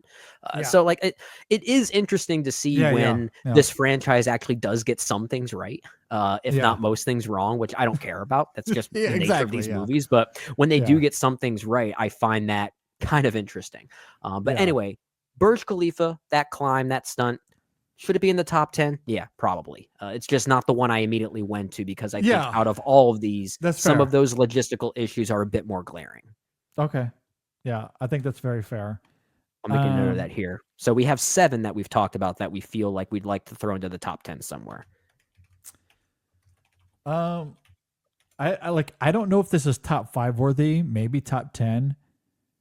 And this isn't really an action beat. In fact, it's most closely to what we talked about with the cold open to Rogue Nation with the airplane sequence when he's hanging outside of the airplane. But it's an incredible stunt nonetheless. Him climbing in the canyon in Mission Impossible 2. Because that would be a 10 for me. Maybe not 5, but definitely a 10. Well, it fits into the same category as the Burj Khalifa as sort of a turning point for the franchise. But I think in many ways, the studios, the audiences really took note of that turning point and embraced it when we saw the Burj Khalifa and Ghost Protocol. But in many ways, that opening climb in Mission Impossible 2 kind of set the stage for what this franchise would eventually become. We don't talk enough about how Mission Impossible 2 was kind of an influencer when it came to where this franchise was going. And I think for those reasons, edited influencer. Yeah, it's such an anomaly. It is both the most and least important movie in this franchise. It's incredible. I think that's why I love it. I think that's why I love it now. And that's why it's like, it's maybe a little strange to bring up even in this conversation because there's no stakes other than potentially Ethan falling. Other than he's on vacation. He's on vacation, but there's no dramatic stakes to that moment in that film. It's literally just him exercising. That's all that it is. Yeah. So it feels like a nothing burger, but at the same time, the stunt is incredible. And the cinematography and how it's captured in the film, I think is great. So I don't know. There's just something, it very much sets the tone for that film in terms of its sex appeal and its energy and its vibrancy. And I think it's a great opening stunt to a film. So like, I love it. Again, it would probably be on a 10 for me, but I am not opposed to putting that in a 10. I'm looking at my list as we keep note of these things. Technically, given everything we've talked about, we have 9 stunts in our 10. All right. I'm going to go through them quickly. And this is in no order that we've set up yet. But we have the Langley heist from Mission Impossible 1. We have the rock climbing scene from Mission Impossible 2. We have the Burj Khalifa climb from Ghost Protocol. We have 3 from Rogue Nation, being the opera fight, the opening airplane hang, and technically the pole crunches and handcuffs that you mentioned earlier. Yeah, exactly. We have the Halo jump from Fallout. We have the bathroom fight from Fallout. And then we have the biplane chase from The Final Reckoning. That's 9. We have 9 right there. And that's a pretty damn solid 9. That is a good 9. I mean, I'm obviously going to want to fight for something from 3. I do okay. like maybe the Shanghai skyscraper sequence. I know is one that a lot of people point to. That's the I guess the like the real big one from that film. Yeah. But I also kind of love the opening sequence, not the opening sequence with Davian, but when he goes on that first mission to help save the character. I forget her name. Oh, yeah, Kerry Russell's character. Yeah. And what I love about it is how antithetical it is to the rest of these scenes that we are talking about here, because it's not about the spectacle per se, it's about its emotional stakes. And that's what that film is about. It's not like anything else we see in that franchise. What I love about 3, the reason that it is my favorite of the series, or close to being my favorite, Fallout might have taken that spot. But forever I've had Mission Impossible 3 as my favorite, because it's the first and for the longest time the only film to be less about action and more so about Ethan the person. And that opening sequence when he's going after Kerry Russell's character, that's what that whole sequence is defined by. It's not about Tom Cruise doing anything crazy. He's not jumping out of a helicopter. I mean, there's still a lot of choreography and stunt work. There's explosions and all kinds of fun action happening, including a helicopter chase through those windmills or whatever they're called. The wind turbines. Yeah. The wind turbines. Yeah. But all of that crystallizes with the death of a character that he loved and cared about. And you get that incredible reaction there from Tom Cruise that I think is phenomenal, because his performance in that film is really good. So like, I always think about that one as well. Okay. If we are, I think that's a good argument there, because I think if we were to include anything from Mission Impossible 3, I wasn't sure where I would personally go, but you've convinced me it's that scene, because I often argue that Mission Impossible 3, which I like more than the time I first saw it, and a lot of that is because of your love for it. I'm starting to see a lot of the things that you see in it. I still don't love it as much as you do, but I am coming around on it more as time goes on. I think it works best as an Ethan Hunt the man movie as opposed to Ethan Hunt the agent. Like, in a weird way, I think Mission Impossible 3 is one of Tom Cruise's better romance films. Like, that's where the movie is at its best. I don't always love the Mission Impossible-y stuff, but this specific action sequence is where that synergy between the romantic side of this story and the spectacle of it does fuse together. It does fuse. Yeah. Yeah. I so agree. for those reasons, if there is a stunt from this movie, that would be the one I go for, because it is in many ways the ethos of everything coming together. Even if that just lands at 10, that's fine. It can be last on the list, but I'd love to highlight that film in some way. And that one underratedly has always stood out to me for those reasons. So warehouse, I guess we'll call it the warehouse and helicopter chase in Mission Impossible 3. Yeah. Okay. So that's 10. We have 10 right now. Maybe what we should do is go through some that didn't quite make our 10 and see if we want to shift anything around, because we've missed quite a few great ones. Yeah. There's plenty more to talk about. I don't think we mentioned the motorcycle cliff jump from Dead Reckoning. I don't know if that's one that stands out to you. Yeah, it does, because the CGI around it is so wonky. Fair enough. It's not one that I particularly go to either, but I thought I would mention it since it's probably one of the more popular images of that film. Yeah. Talking about Dead Reckoning once again. Sorry to cut you off. I do want to mention this.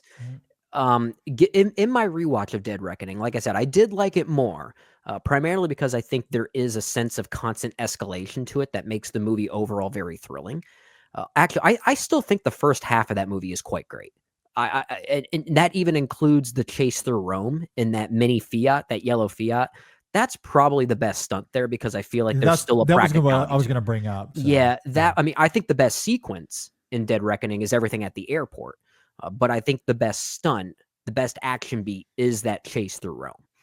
So that's where I think the film is still good, but there's too many unfortunate digital touch-ups happening in the final act when we get on the train. And maybe that was the intent. It's an AI movie. Maybe there's some type of message there. Don't know. Don't really think so. But it does add a lack of weight to those sequences for me. Yeah, I agree. I'm totally with you on that. Okay. Honestly, So if we're as we going talk to- about that, so nothing from Dead Reckoning, I don't think would be in my 10. I'll simply say that. It wouldn't be in a personal 10 for me either. I just am bringing it up But it is worth bringing up because there is still some good work in that movie. for sure. We have the I know I mentioned it earlier, but I think we were going with the Halo jump and the bathroom fight from Fallout. Yeah, we still don't have the helicopter chase. I know Okay. yeah. So that would be like an 11 on this Well, list then? maybe there might be some shifting around of things that we do, but I'll make a note of that. Okay. Yeah. So Because I mean, I still think that one's noteworthy just for, again, the insane stunt of it all. I mean, the fact that he's climbing the rope, he's flying the helicopter for real, like all that sort of stuff. I will say this: while I know you have a few issues with the midpoint of Rogue Nation, given some of the CGI there, I think the motorcycle chase especially is amazing in Rogue Nation. Yeah. Okay. We get two motorcycle chases in a row between two movies. We have one in Rogue Nation and one in Fallout. I slightly prefer the one in Rogue Nation, given just where the camera sits. And we sometimes get an eye view of what Tom Cruise sees, and I think that's incredibly thrilling stuff. That's at least one I'd like to consider too. Yeah. I mean, that one's a good one. I mean, I don't love some of the CGI around it, but the underwater heist in Rogue Nation is, I still think, noteworthy because, again, obviously they've talked about this to death at this point, but Cruise holding his breath underwater for what, 5 or 6 minutes? Yeah, 5 or 6 minutes. Yeah.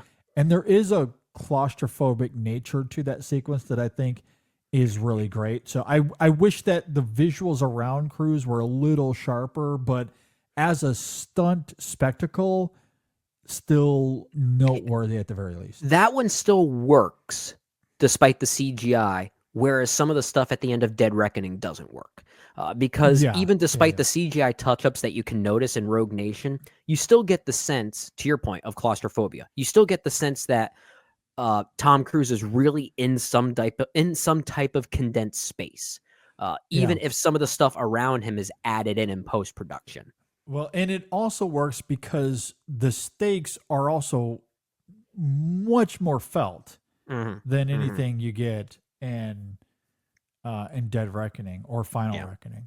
I agree. So, like, you know, despite the wonky CGI, there's still like a visceral attachment to that sequence because we are invested in that film much more so. Yeah, I agree. So yeah, that one's certainly noteworthy for sure.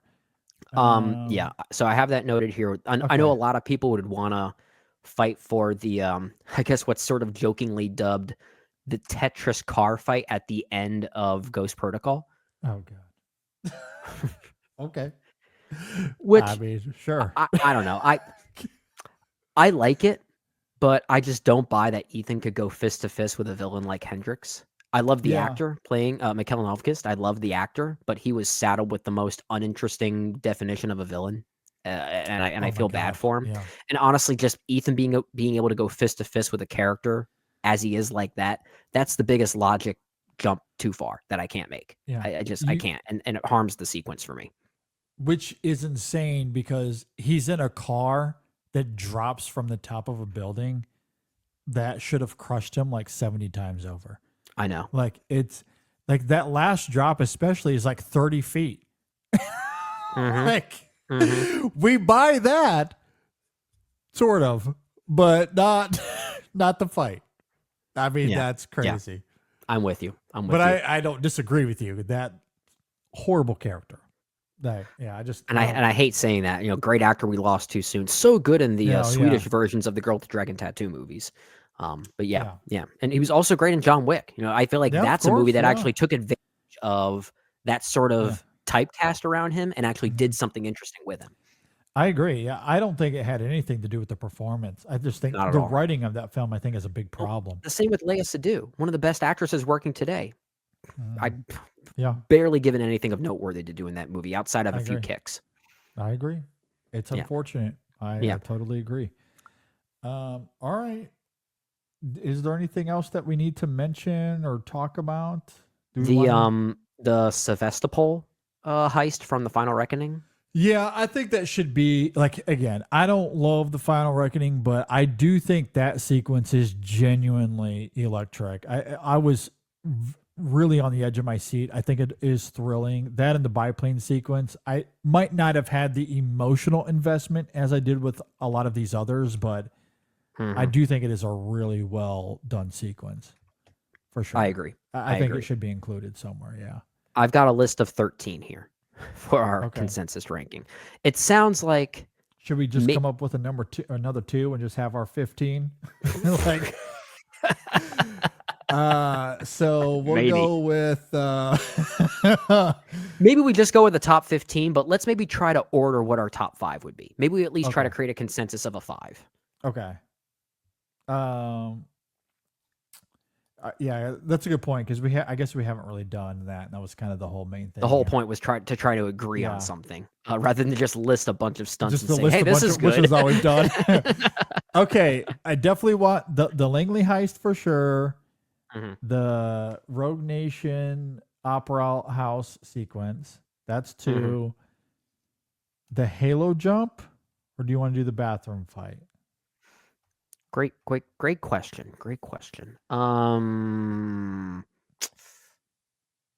You know, I kind of think I might lean more towards the Halo jump only because we already have the opera fight there and they're kind of functioning in similar ways.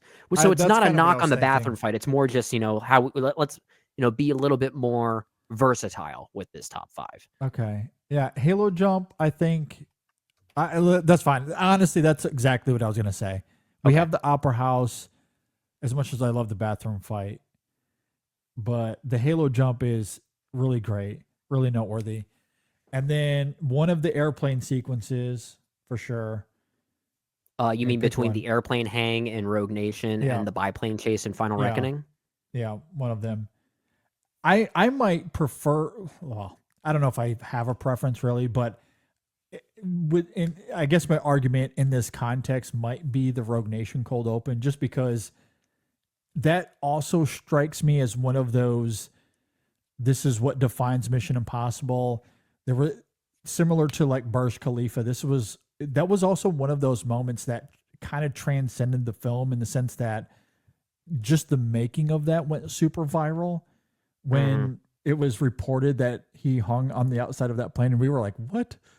What is he doing? And then they throw it on the trailer at the end. It's like, wow, this is huge. And then the movie just gets it out of the way. And the rest of the movie that follows is maybe even better. It was just crazy. So like, that's kind of why I might go with that in this context. Okay, I'm cool with that.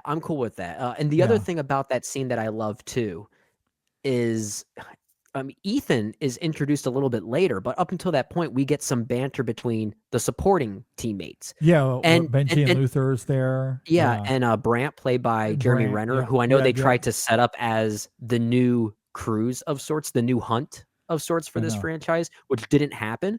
But I do feel bad for Renner. He was supposed to be the next Ethan Hunt. He was supposed to be the next Jason Bourne. He was just missing Bond, and he would have had the trifecta. He would have had the trifecta of what ifs. But I will say, and this is not a knock on Renner as an action lead, but the way he's integrated And the way that whole sequence is written, I was like, oh, they finally cracked this character. They finally cracked how to use him, because the interplay between them, the whole packages on the plane banter is really great. The dialogue in that movie is incredible. So just everything working together, I'm with you. We can do the airplane hang from Rogue Nation at number 4. Okay. And then 5 would be, what else was on the list? We had pole crunches and handcuffs also from Rogue Nation, which is kind of a tongue-in-cheek one. I don't think that should be in the 5. Maybe not the 5, but I think it's awesome though. I think it's amazing. Yeah. I can't do that. I'm a gym goer and I still can't do that.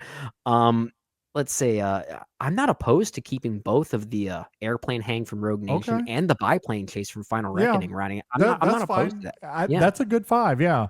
Yeah. I mean, that biplane sequence is ridiculous. It's arguably the most insane thing he did. It's worth the price of admission for that movie, just given what he does there. Yeah. I agree. All right. That's a good 5. All right. I like that 5. Yeah.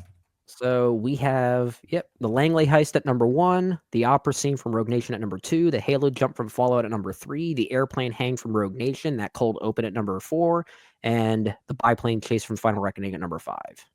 I like it. That's good. That's great. I like it. Okay. I think we settled it. Those are the best stunts of the Mission Impossible franchise. We did it. We did it. The case is solved. It's all done. We chose to accept it. Mission accomplished. Exactly. That's all she wrote. Now we can move on. Like I know that they pseudo left it open for another film, but I will reiterate what I said at the end of our Final Reckoning review. I think they should leave this as it is. As disappointed as I was with these last 2 films, I think Cruise should be done. He's got that new film with Inarritu coming out. I hope that sparks a new artistic venture for him. I would love to see more Mission Impossible movies, but I think we can reboot it at this point. I saw someone argue that the ending of The Final Reckoning, by keeping Ethan Hunt alive, it is meant to suggest that Tom Cruise is moving on to more artful things, and the entity being closed up is known IP. That's good.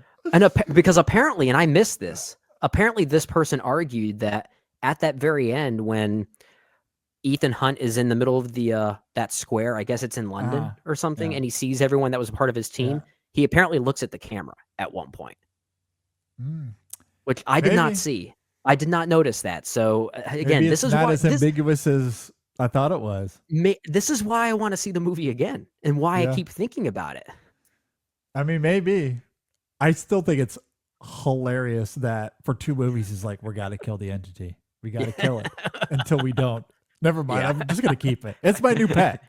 I love my new pet. It's. I think I heard from I think I heard it on the Big Picture podcast with Sean Fennessy and Amanda Dobbins. They called it a Tamagotchi at the end.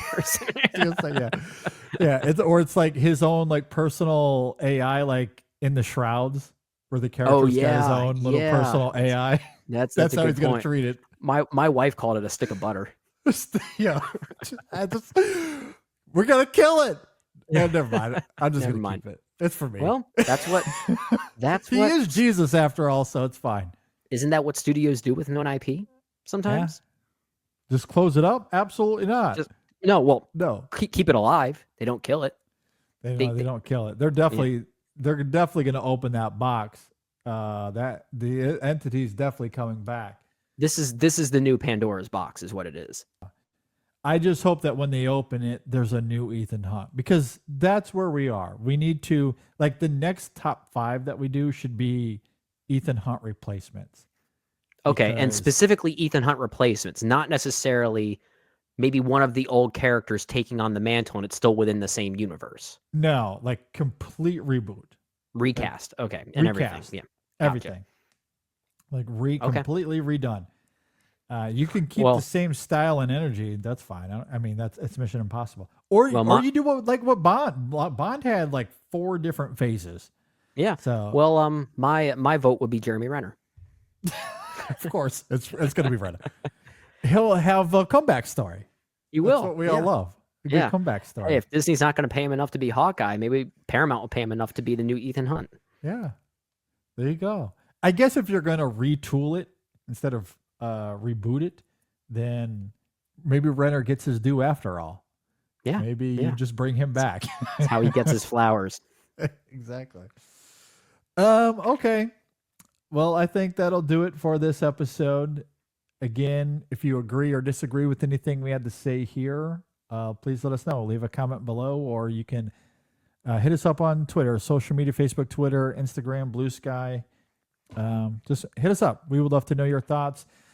Stay tuned for our reviews this week. We already have The Final Reckoning up. Again, the great Griffin Schiller from Film Speak joined us. Had a really lively, spirited conversation, even if we didn't love the film. It was great. We at least came with our points. I think we had valid points for everything. I think we did. Even if we didn't like it. So hopefully people still enjoy the conversation and are able to get something out of it. At least understand. If anything, just understand our perspective. Absolutely. That's what I'm hoping. That's all we ask for. That's what good criticism should be. And I also just want to reiterate, stay tuned for our review of Lilo and Stitch.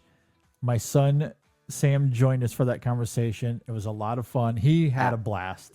He Absolutely adorable. I'm sure yeah, he was having so much fun during that conversation we had with him. Like, we were trying to wrap things up. He's like, "Oh, I forgot a point I wanted to make." He was being the best and most passionate film critic that I think I've ever seen. He had a ball. He had a great time. So I definitely will. It'll be hard to keep him away, actually. I was gonna say, it's like he might be back a lot more often. He's already promised he'll be here for the live action How to Train Your Dragon. He definitely wants to come back for that. So if anything, we'll have a little segment for him, because I'm sure Brendan and I will want to dig into that, given our love for the animated Oh yeah, films, we might be a little harder on it, and of course, if he ends up really liking it, we don't want to make him feel bad. Yeah, definitely not. Definitely not. But we'll see. We'll see when we get to that. I do love that he's becoming my little film critic pal. It's so cute. It's so cute. All right. Well, with all of that said, stay tuned for that. We have a new Women in Session and a new Chasing the Gold. Shadon is out. She is traveling for the summer and will be back later on in July. However, because Con just finished up, we needed to have a Chasing the Gold episode. One of our writers, Hector, was over there. He got a chance to see a lot of the films. And I will be sitting down with him to talk about those movies. So you can be on the lookout for that as well. Exciting stuff. That is coming later this week. With all of that said, thanks for listening, everybody. Thanks for watching. We'll see you next time on the In Session Film Podcast.